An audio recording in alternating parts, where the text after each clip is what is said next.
Hayotimning mazmuni mehribon bolam. Umrimni bag'ishladim sen uchun bilsang, vaqt kelib hammasini anglab yetasan, ammo hayot bo'lamanmi, shundan qo'rqaman. Yaxshi yomonlardan men seni asrab, azob sitamlardan orasida avaylab, og'ir mehnatlardan joningni ayab, ko'zmunchog'im sen uchun borimni berdim. Hech kimdan kami bo'lmasin deya, murg'akkina qalbi sinmasin deya, men kabi minnatlarda o'smasin deya, nuri diydam sen uchun jonimni berdim.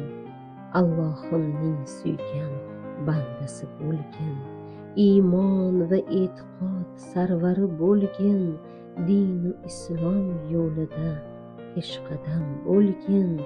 Hayotimning mazmuni mehribon